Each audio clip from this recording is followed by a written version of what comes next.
Welcome to Democracy Now!, democracynow.org, the War and Peace Report. I'm Amy Goodman. Syrian troops have advanced across northern Syria after the Syrian regime struck a deal to protect the Kurds from Turkey's deadly air and ground assault. The deal comes after the United States pulled its troops out of northern Syria, paving the way for the Turkish offensive.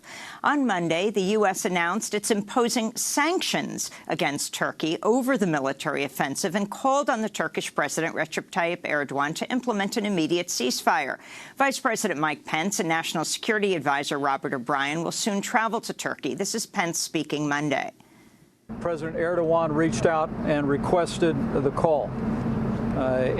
President Trump communicated to him very clearly that the United States of America wants Turkey to stop the invasion, to implement an immediate ceasefire, and to begin to negotiate with Kurdish forces in Syria to bring an end to the violence. The New York Times is reporting U.S. State and Energy Department officials have been considering plans to evacuate the approximately 50 tactical nuclear weapons the United States stores at the Incirlik Air Base in Turkey.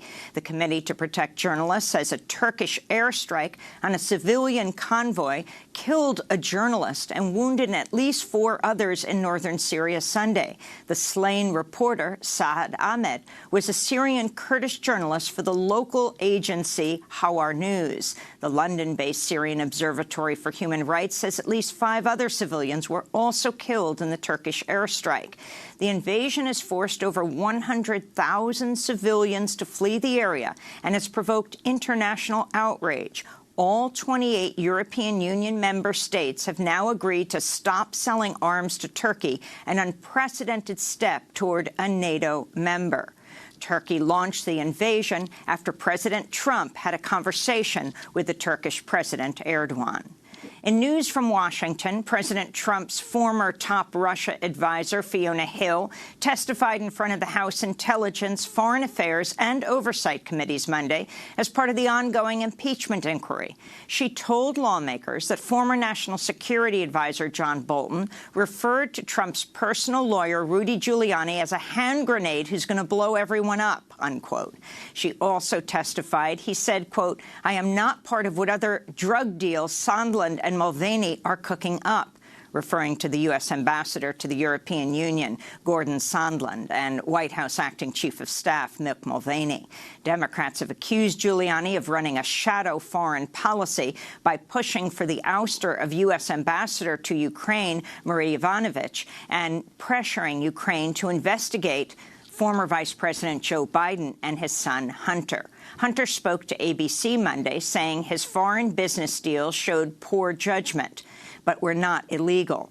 Sondland is slated to testify later this week. So is Bill Taylor, now the top U.S. diplomat to Ukraine. In released text messages between the two men, Taylor texted Sondland, "Are we now saying that security assistance and White House meeting are conditioned on investigations?" Sondland texted back, "Call me." 12 Democratic candidates will take the stage in Westerville, Ohio tonight for a 2020 presidential primary debate. Heading into tonight, a number of new polls show Massachusetts Senator Elizabeth Warren leading the pack after surging ahead of former Vice President Joe Biden. News reports say former New York City Mayor Mike Bloomberg is reportedly considering jumping into the Democratic primary race if Joe Biden withdraws. The CNN and New York Times hosted debate will begin at 8 p.m. Eastern Standard Time. In Fort Worth, Texas, white police officer Aaron Dean has been arrested and charged with murder after he shot and killed a 28-year-old African-American woman named Tatiana Jefferson inside her own home.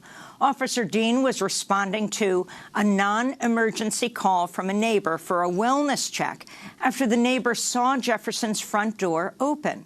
Soon after the officers arrived, Dean shouted through Jefferson's bedroom window to put her hands up and then immediately opened fire, killing her.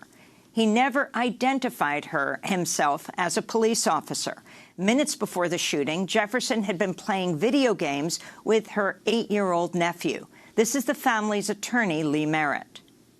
This was a wellness call. It's beyond me to begin to understand what kind of police force responds to a wellness call with the equivalent of SWAT. This department and their officers violated not only the rights of Tay Jefferson and her family, but they just made common sense mistakes. We'll speak to attorney Lee Merritt after headlines.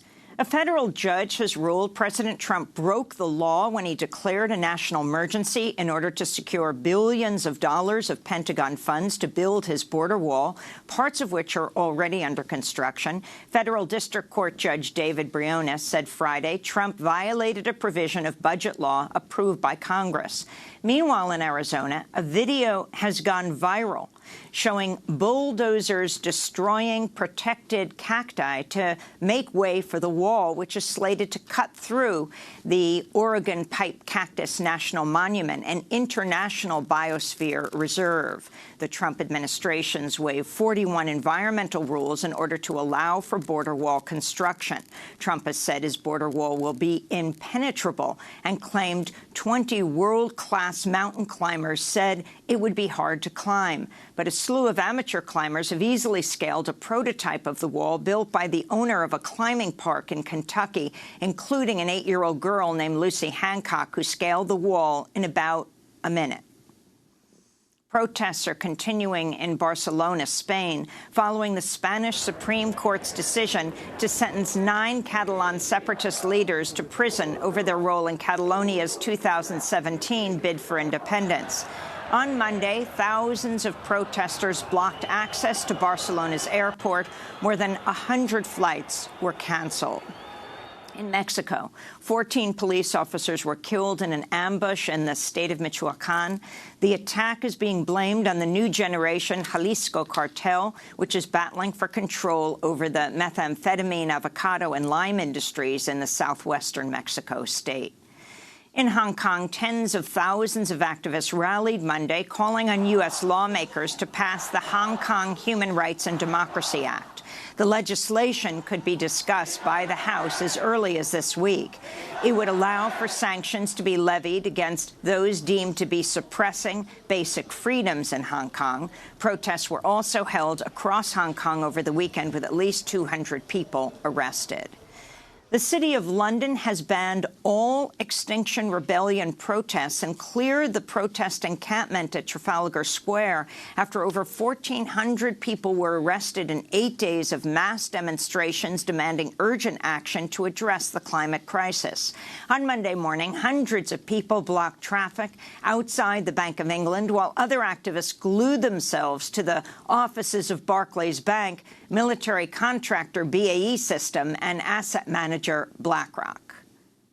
This company are one of the major reasons this earth is in such a mess. And I know there'll be people inside in BlackRock who are working hard to provide for their kids. And shortly they'll get the message that they're the ones who are making their future less safe and their planet not fit for habitation.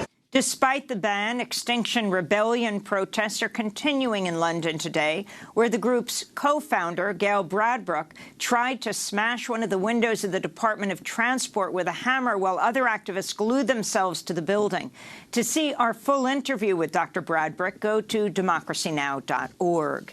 In Ecuador, President Lenin Moreno signed a new decree on Monday to revert fuel prices back to the subsidized levels after the government and indigenous groups struck a deal to end 2 weeks of massive indigenous-led protests. Under the agreement reached Sunday night, Ecuador did not withdraw from the $4.2 billion International Monetary Fund loan, as we and other media outlets reported. A special commission has now been set up in which indigenous leaders and other social organizations will negotiate plans to reduce Ecuador's deficit. Tens of thousands of General Motors workers have entered their 5th week of strike as negotiations between the United Auto Workers and the car manufacturing giant continue.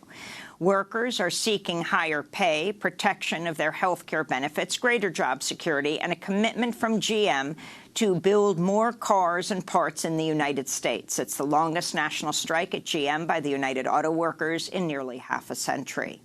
And Native American communities marked Indigenous Peoples Day Monday, holding sunrise ceremonies from coast to coast, from New York City's Randall's Island to California's Alcatraz Island. 8 states and over 130 cities and counties have stopped recognizing the federal holiday of Columbus Day and now recognize Indigenous Peoples Day. In New York, hundreds of protesters rallied outside the American Museum of Natural History's statue of U.S. President Theodore Roosevelt, who's depicted riding on a horse above an indigenous person and enslaved person on both sides of him. Protesters have long called for the statue's removal. This is Daisy Bugarin.